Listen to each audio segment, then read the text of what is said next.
Good morning. I'm a teaching artist and my name is Jean Howard, and I absolutely love Vincent van Gogh, and I know you're going to love him too because you're going to learn all about him today, and you're going to learn how to draw sunflowers. He did 12 of these, so we're not going to be doing 12 today. We're just going to be doing one, and we start with shapes. I want you to be brave.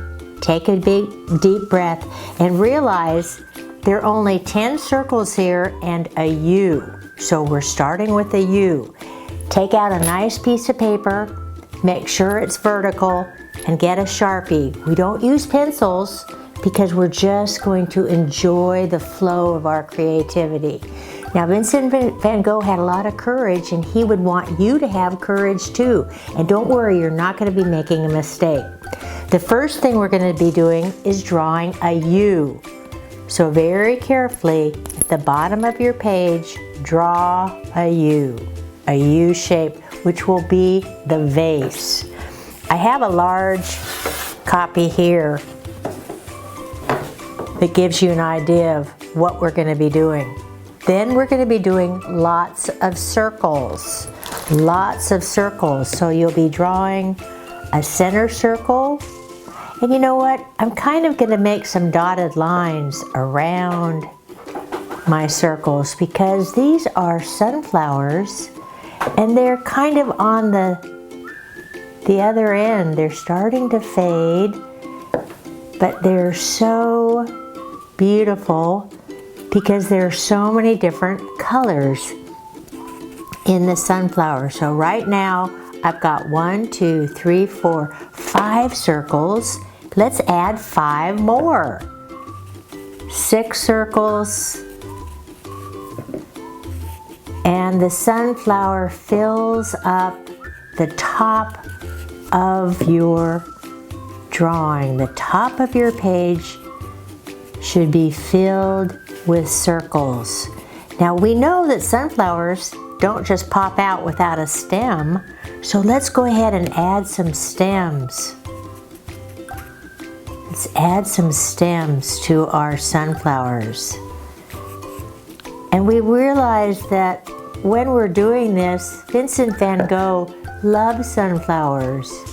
He loved being in the south of France, and as a matter of fact, pretty soon I'm going to show you exactly what he was like because I'm going to get dressed up as Vincent van Gogh, and I am going to share with you some of his stories. As soon as you do your circles, let's go ahead and draw small dotted circles in the center of each of our circles so that it fills up the whole page. And you have to know that Vincent van Gogh wrote many, many letters, and he had many famous quotes. One of his quotes was, "Have courage, the beginning is always more difficult than anything." After I do my stems and after I do my center little dotted line circles, take a deep breath, look at your work and pat yourself on the back and say, you know what? I'm doing a really great job. All of nature is beautiful. So remember that when you're drawing, and your work will be good too. Now add the petals, and they're kind of droopy, kind of little W's around the sides of your circle. Just little W's because these are the petals of the sunflower. And they're really pretty, and that's the yellow part that we see if we were in a field of sunflowers. But I want you to realize it's not all just bright yellow, is it? There are lots of tones and shades, lots of different shades of yellow, because nature is never, never, never one color. Can you believe that he made 12 of these drawings?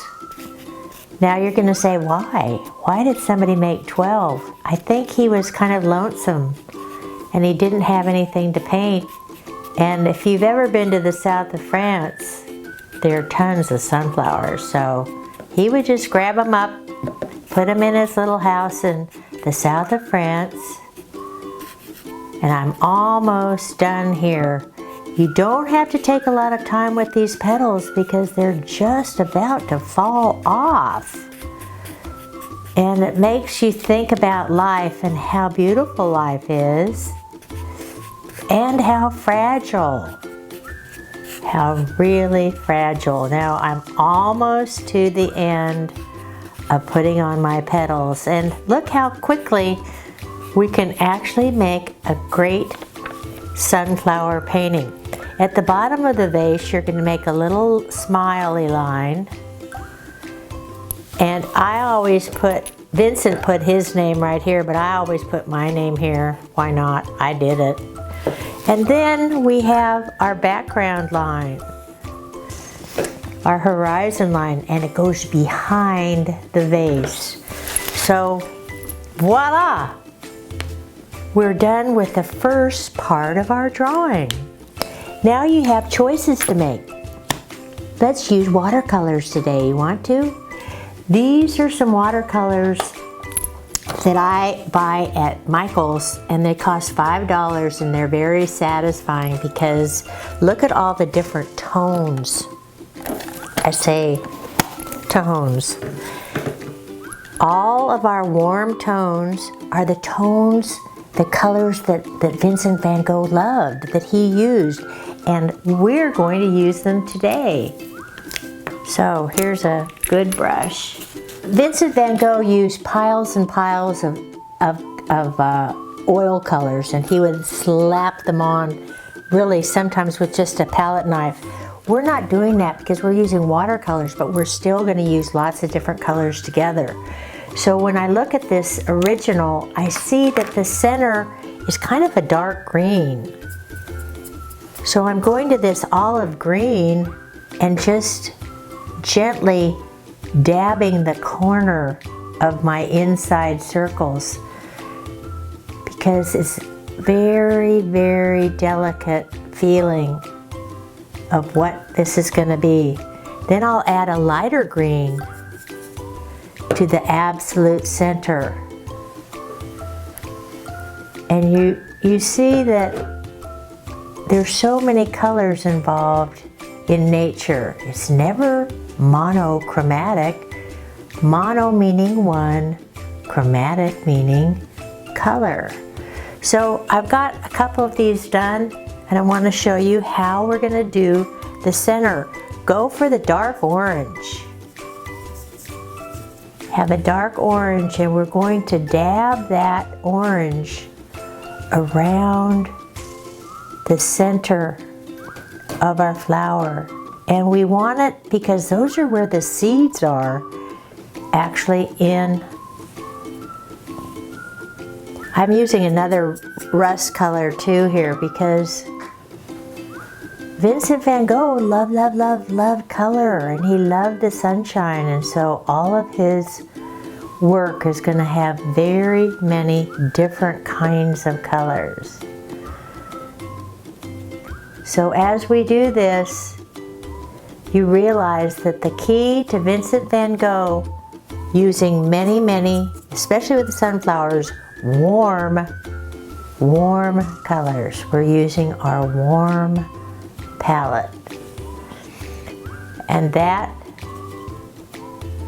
is going to be how we're going to be using our sunflowers. And then we're going to add our stems, which will be just shades of green.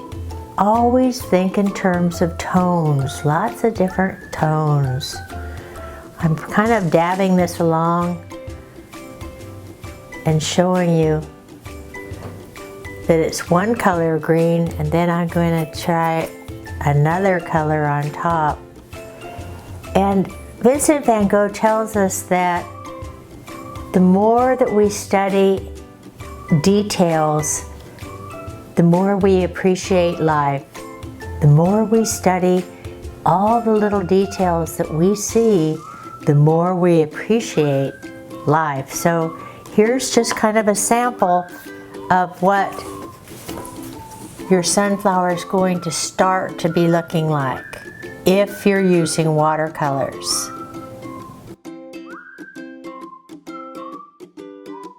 Now, just to give you another sample, if you're going to be using colored pencils, here's a student's work using colored pencils.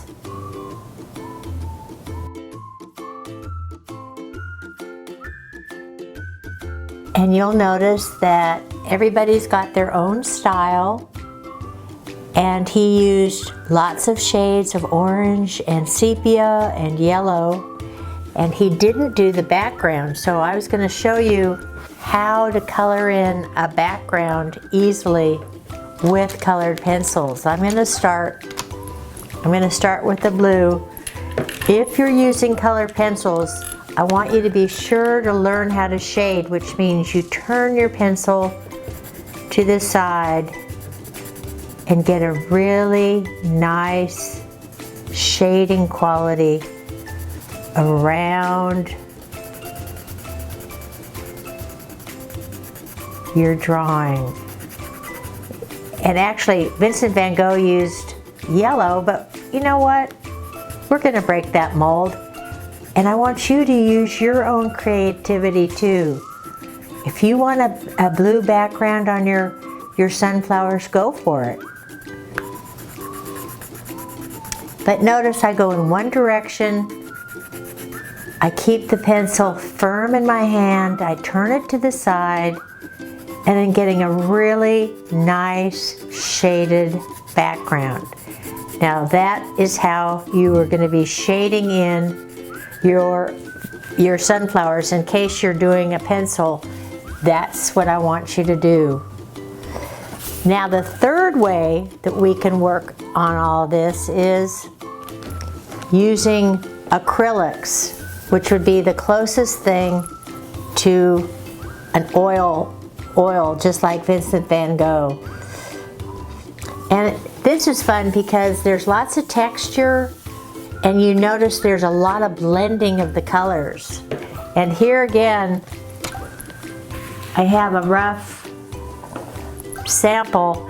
This is a rough sample of a student that started her painting. And if you are going to do this at home, you have 3 different kinds of paint that you can actually use. These are Oops paints that you can get at Home Depot for $2.50, and they're wonderful. Here's a little acrylic that you can get at Walmart, and they have all different shades, and they're about $1 each. They're really great. And here are your basic latex acrylic paints that a lot of artists use. So again, when you're doing this kind of painting, you really just need to use your brush like a pencil. And I've got 1, 2, 3, 4, 5 little circles. Well, I'm going to add some more. 6, 7, 8, 9, and whoa, I need something over on the side, don't I? So I'm putting a little flower. I'm going to put a flower there.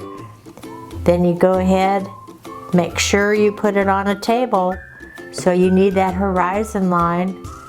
Make sure you add the little smile on the vase.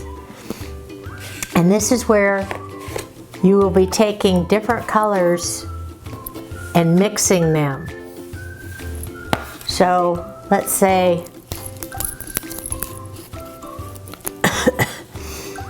I've got a little of my acrylic. I'm going to pour it in here.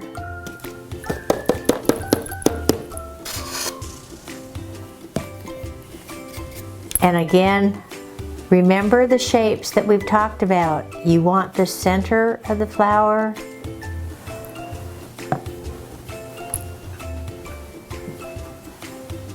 You're always kind of thinking of texture, and you're thinking about Vincent van Gogh and how much he enjoyed painting his sunflowers. If you don't have a lot of colors, go ahead and use the colors you have. I'm adding the little petals now to this. And every sunflower is going to be a reflection of you. You don't want to compare your work with your brother or sister or your friend. You want to make sure that you're happy with your own creativity, because a lot of times people would criticize Van Gogh and he would just say, well, I'm doing this for me, and I believe in what I'm doing. And you know what, students? Believe in what you're doing. So this gives you an idea of mixing and blending with these acrylics. And that can be really fun because you don't really need water. You don't need anything but use your paintbrush like a pencil. And notice how I dab the paint. You never scrape your paintbrush. It's always dabbing and always mixing colors. So this gives you an idea of how this can change into the sunflowers. So now it's time for you to meet the real Vincent van Gogh. Let's do it. I'm Vincent van Gogh. Can you tell? I have on a beard, and I have some sunflowers, and this is kind of my signature. You've probably seen sunflowers a lot of times, but you might not have known that it's from a famous artist, and that's me. So let's have a quick introduction. I want you to listen to my story so that you can tell your story. Your story is really special, and your creativity is super special, and that's something we're going to work on today. First of all, there are going to be 3 words we're going to learn when we do our talk today. The first word is impressionism. You're going to say, oh my gosh, what's that? Not to worry, I'll tell you what it is a little bit later. Then we're going to talk a little bit about reflection. Oh no, that's another huge word. What am I going to do with reflection? Reflection just means thinking about something in a special way. And the third word we're going to think about is emotion. How do we feel about something? So here we go. You're going to love my story because it's got lots of interesting details. First of all, I was born in the Netherlands. That means I'm Dutch. And I had 2 brothers and 3 sisters. And honestly, my brother Theo, he became my best friend in life, and he helped me become the artist that I became. And Theo said, Vincent, go down to Paris. You'll love it. There are lots of famous artists down there. And so I did. I went down to Paris. I met Renoir, Gogh, Paul Cézanne, Paul Gauguin, a whole group. And guess what? I had courage, and he told me to become an artist. Now listen, I did not become an artist until I was 27 years old. So sometimes it takes a long time to find your path, but just keep with it. So this is where I tell you about Impressionism. This is Claude Monet, one of the most famous Impressionist painters who was born in France in 1840. Monet's father wanted him to go into the family business, but he wanted to be an artist. He drew caricatures of his teachers and of tourists on the beach, and he wasn't bad. This is a painting he made in 1872 called Impression Sunrise. He called it an impression because he was trying to capture an impression of what that sunrise looked like. This painting is the reason why Monet and a few fellow painters became known as Impressionists. An impression can be an idea or feeling about something. These artists tried to capture an impression of everyday life that they saw in front of them. Their style was known for its bright colours and its bold brushstrokes. They all lived in Paris in the late 1800s and were rebels. They put on their own exhibitions because official exhibitions at the Salon rejected their work. The salon was made up of a jury of art professors who really liked tradition. The Impressionists all painted outdoors. In French, this is called painting en plein air. Berthe Morisot was one of the only women to be part of the Impressionist gang. Her paintings were often of women and children at home or in the garden, because women weren't supposed to sit alone in cafes. So, what did people think about Impressionism at the time?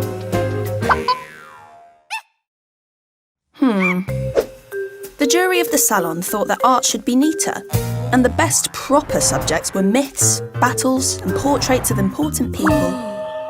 But the Impressionists wanted to paint everyday life. By the final Impressionist exhibition in 1886, the art was wildly popular and people were queuing up to buy it. Not such evil wallpaper anymore. Today, Impressionism is a well-respected art movement that is recognised as changing the history of art forever. I painted another painting called Starry Night. So, should we do Starry Night right now? And then you can color it in on your own at home. Let's go, let's do it. So I started out and I drew the church steeple first. And so go ahead and draw a triangle 1/3 of the way over on your board. Your board is lying down. Your paper is lying down. Don't be nervous, you can do this. It's a little church. We're starting with the steeple. And the steeple is the tallest part of our little village. Well, down here, we're going to make some little village houses that are very easy. So go ahead and just make some little rectangles, little squares, little triangle top houses. We know our shapes: rectangles, squares, triangles. Put them at the bottom and you will start to have the village and the night part of Starry Night. I think I better add a couple more houses, don't you think? It's looking a little bare. So just keep going. And remember, you're feeling like you're there, right there, in this village, in the south of France, enjoying yourself as you draw these houses. So here we go. We've got the bottom part of our painting almost done. So go behind the cathedral tower and make yourself a nice set of mountains. It's just a beautiful wavy line. And then there's another set of mountains. Whoa! And now let's do one more set of lines. So this represents the perspective of going back and looking at our hills. And then you'll say, well, what about the stars? Right, I almost forgot, didn't I? Let's start with the moon. The moon's over here, and he's a great big crescent moon. And I'm going to make dotted lines around it because that moon is moving. And then there's another star here, so I'm going to make a circle. And that star's moving. Actually, you know what? Venus was in the sky that night, as I remember. And now there's another circle. This is so alive, and this is the best part. This is my most favorite part. I've got the sky in a great big S that comes around, dotted lines. It's alive. The sky has got circles, and don't be nervous if you don't have it perfectly. You can just do an S, dot it, and it shows, we're showing motion here. We're just showing motion. Here's another star and another star. Oh my gosh, Starry Night, you're coming alive. Well then, at the very end, I added a tall cypress tree, which you can see right here, because I really wanted it to reach up into the sky. And the cypress tree has a lot of symbolic meaning. It's kind of a tree that we see when someone passes on, unfortunately. So I think my painting is really telling us something. It's saying, I'm alive with how beautiful our universe is, how beautiful the sky is, and you can color in your night sky. Children, I want you to know, keep doing your own style, because there's someone out there that's going to love what you do. Thanks so much. We'll see you soon. Bye.